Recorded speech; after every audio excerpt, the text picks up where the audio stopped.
فرمایا تھا. یہ ہمارا کام ہے. اور یہ جو میں نے آیات پڑھی سورہ حج کی آخری آیات ہیں، اس میں اللہ نے اس امت کا جو فرض منصبی ہے وہ بھی بتایا، اس امت کا مقام بتایا، اور یہ مقام کس وجہ سے وہ بات بتائی. پہلی بات یہ فرمائی وجاہدوا فی اللہ حق جہادی،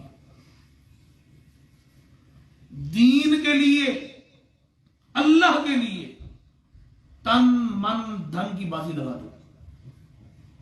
دین کے لیے تن من دھن کی کیا لگا دو؟ اللہ کے لیے بازی لگا دو. مسلمان کا یہی کام ہے. اسی کام کے لیے اس کو حضور کی نیابت دی گئی کہ یہ اپنا تن من دھن لگاتا ہے کس کے لیے؟ دین کے لیے.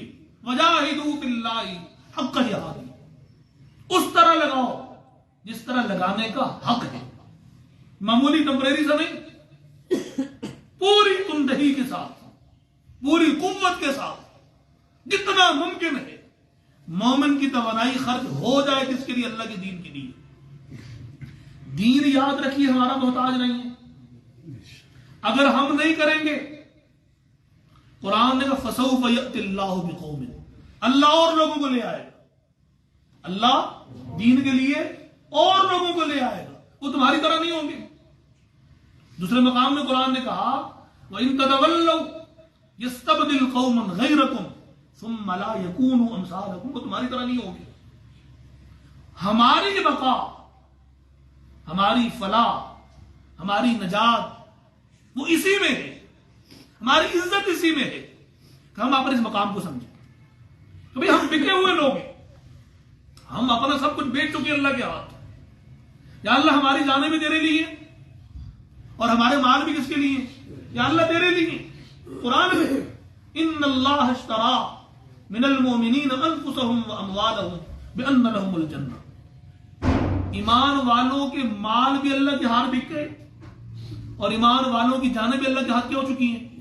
حالانکہ وہ تو خالق کائنات ہے بھائی، اسے تو کوئی ضرورت ہی نہیں، وہ تو سارے خزانوں کا مالک ہے. ہمیں عزت بخشنے کے لیے، ہمیں اعزاز دینے کے لیے، ہماری عزت افزائی کے لیے اس نے ہمیں یہ شان بخشی ہے ہمارے ایمان کی وجہ سے، ہمارے مجاہدے کی وجہ سے، ہمارے دین کے لیے محنت کرنے کی وجہ سے، اور ہمارے اس نظام کے مطابق زندگی خود بھی بسر کرنے کی وجہ سے، اور دوسروں کو بھی اس نظام کی طرف لانے کی وجہ سے کہ ہم اللہ کے ہاتھ بک چکے ہیں. اور صلہ کیا دیے کہ اللہ ہمیں کہ یہ جو بک چکے ہیں اللہ کے ہاتھ، اللہ نے ان کے لیے اس کے بدلے میں جنت کا وعدہ کر رکھا. ان کے لیے اس کے بدلے میں کیا ہے؟ اللہ کی رضا ہے. وہ یہ کہہ دے یہ میرا ہے، میں اس سے راضی ہوں. یہ کائنات کی سب سے بڑی دولت ہے. اور پھر کسی چیز کی مسلمان کو ضرورت باقی نہیں رہتی کہ وہ مالک کہہ دے بھائی میں تجھ سے راضی ہوں، تو نے حق ادا کر دیا، تو نے اپنا سب کچھ لگا دیا میرے لیے. آگے هو اجتباکم، تم کوئی معمولی لوگ نہیں ہو، تمہیں اللہ نے چن لیا. هو اجتباکم، تم چنے ہوئے لوگ. امت کیا ہے؟ اللہ کے ہاں چنی ہوئی، منتخب شدہ لوگ. آگے وما جعل علیکم فی الدین من حرج، یہ جو دین ہم نے تمہیں دیا ہے اپنے نبی کے ذریعے، یہ ایسا پیارا دین ہے، ایسا مکمل دین ہے، ایسا جامع دین ہے، ایسا آسان دین ہے، اس میں تمام انسانی ضروریات کا، کمزوریوں کا، حاجات کا لحاظ رکھا گیا ہے. اس میں کسی قسم کی کوئی تنگی نہیں ہے، کوئی دشواری نہیں. بڑا خوبصورت دین، جامع دین، آسان دین اللہ نے تمہارے لیے مقرر کر دی ہے. اور آگے ملت ابیکم ابراہیم، تم اپنے باپ حضرت ابراہیم کی ملت پر ہو. تمہاری خوش نصیبی ہے کہ تمہیں کوئی نئی چیز نہیں دی گئی، کوئی نیا نظام نہیں دیا گیا.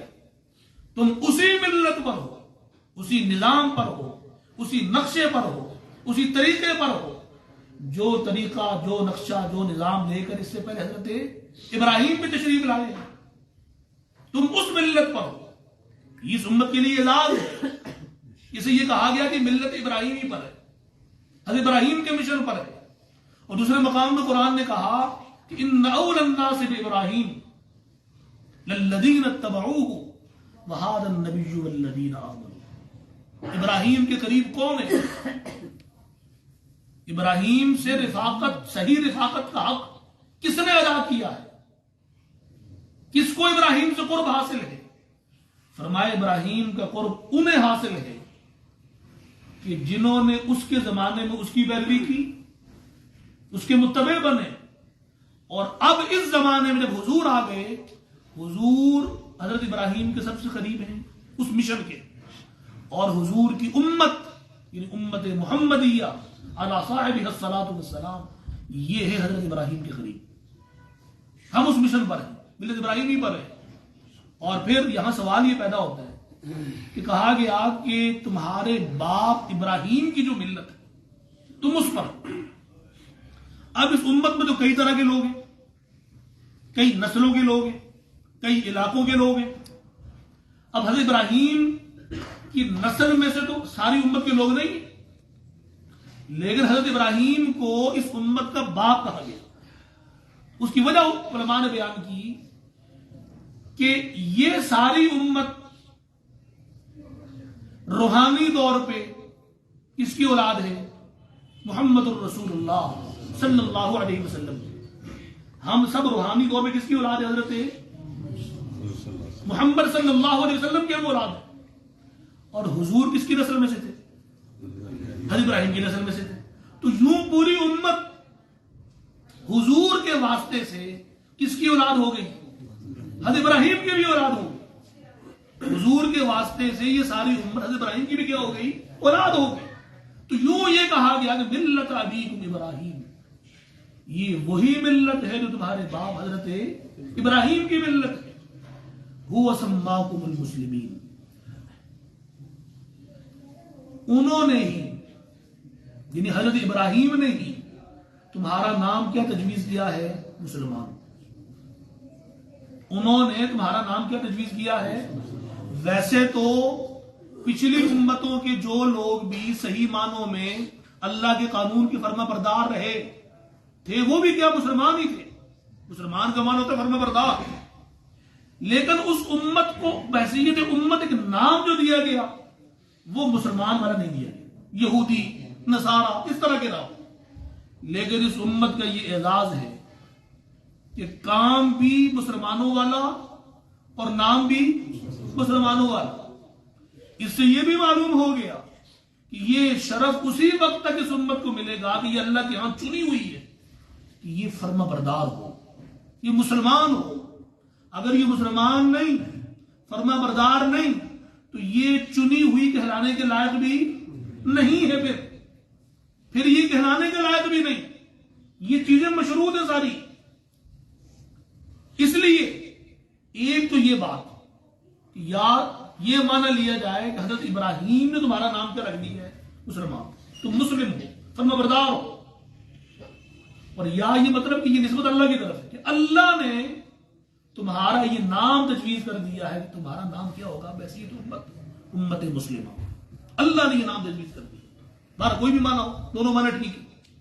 من قبل وفی ہاتھ، اس وقت بھی اور پہلے بھی جب تمہارا کہیں کوئی حوالہ آیا تو نام کیا دیا گیا؟ تمہیں امت مسلمہ کا نام دیا گیا۔ آگے اس امت کا کام کیا جی؟ لِيَكُونَ الرَّسُولُ شَهِيدًا عَلَيْكُمْ وَتَكُونُوا شُهَدَاءَ عَلَى النَّاسِ۔ شہید اس کے کئی معنی علماء نے کیے۔ ایک معنی شاہ عبد القادر نے کیا رحمت اللہ علیہ، بتانے والا۔ شہید کا معنی کیا ہے؟ بتانے والا، حق بتانے والا۔ یہ بھی شہید کا معنی ہے اور یہ بڑا جامع معنی ہے۔ معنی اس لحاظ سے یہ ہوگا کہ حضور تمہیں دین بتانے والے ہیں، حضور نے تمہیں دین کی تعلیم دی اور تم باقی ساری انسانیت کو دین بتانے والے ہو، تم ساری انسانیت کو دین کی تعلیم دینے والے۔ یہ اس امت کا کام کہ حضور نے اس امت کی تربیت کی، اس امت کو دین سمجھایا، پڑھایا، تعلیم دی، اور اس امت کی ذمہ داری ہے کہ وہ اس دین کو آگے بتائے، سمجھائے، لوگوں کو تبلیغ کرے آگے، اور دنیا کو اس مشن کی طرف لائے، اس نظام کی طرف لائے۔ انسانیت ترس رہی ہے، متلاشی ہے آج سکون کی، حق کی متلاشی ہے۔ سکون کبھی بھی عیاشی کے سامانوں میں نہیں مل سکتا، سہولت کے سامانوں میں نہیں مل سکتا۔ دنیا جتنی ترقی کرے گی اللہ کو چھوڑ کے، وحی کو چھوڑ کے، رسول کو چھوڑ کے، اتنی بے سکون ہوگی، اتنی کیا ہوگی؟ ڈپریشن زیادہ ہوگی، ٹینشن زیادہ ہوگی، اور یہ مسائل ذہنی زیادہ بڑھیں گے۔ سکون، نجات، فلاح، کامیابی مشروط ہے کس کے ساتھ؟ اللہ اس کے رسول کی اطاعت کے ساتھ، اس کے بغیر نہیں مل سکتا۔ تو دنیا آج پیاسی ہے، متلاشی ہے، حق کی متلاشی ہے۔ ہم اپنے فرض سے غافل ہیں، ہم اپنے فرض سے کیا ہیں؟ غافل ہیں۔ ہمارا یہ فرض قرآن نے بتایا، نبی نے تمہیں بتایا دین، وَتَكُونُوا شُهَدَاءَ عَلَى النَّاسِ، اور تمہاری ذمہ داری ہے کہ تم انسانیت کو دین بتاؤ، تعلیم دو دین کی۔ آگے یہ سارا کام اس وقت تک نہیں ہو سکتا جب تک بندے کا تعلق اللہ سے مضبوط نہ ہو۔ تعلق کی مضبوطی کے لیے نسخہ بتایا، فَأَقِيمُوا الصَّلَاةَ، نماز کبھی نہ چھوڑنا، صحیح نماز قائم کرنا ضروری ہے۔ اس کے بغیر وہ ولولہ، وہ جوش، وہ ایمان، وہ مضبوطی پیدا نہیں ہو سکتی۔ اللہ سے رابطہ، اللہ کی سرپرستی، نماز قائم کرنا، وآتوا الزکاۃ، زکات دیتے رہنا، مال کا حق ادا کرتے رہنا، واعتصموا باللہ، اور مضبوطی سے پکڑ لینا اللہ کی ذات کو، یعنی اللہ کے دین کو۔ تو مضبوطی سے تھامے رکھنا دین کو، اس کے بغیر تم یہ سارا مشن جو تمہاری ذمہ داری ہے اسے تم پورا نہیں کر سکتے۔ جب تم اللہ سے جڑ گئے، اپنا دامن اللہ سے وابستہ کر لیا، تعلق اللہ سے قائم کر لیا، تو یاد رکھو ہوا مولا کو، وہ تمہارا سرپرست بن جائے گا، وہ تمہارا سرپرست بن جائے گا، وہ تمہارا ہوگا ساری سرپرستی کرنے والا، اور جس کا وہ ہو جائے اسے کسی کی ضرورت ہی نہیں، جس کا وہ ہو گیا اسے کسی اور چیز کی ضرورت باقی ہی۔ نعم المولا، وہ بہترین سرپرست ہے، بہترین آقا ہے، ونعم النصیر، اور وہ بہترین مدد کرنے والا ہے۔ اللہ ہمیں اپنے فرض منصبی کو سمجھنے کی، اس سے آگاہ ہونے کی، اور جو ہماری ذمہ داری ہے اس کا شعور اپنے اندر پیدا کرنے کی توفیق نصیب فرمائے۔ وآخر دعوانا الحمدللہ رب العالمین۔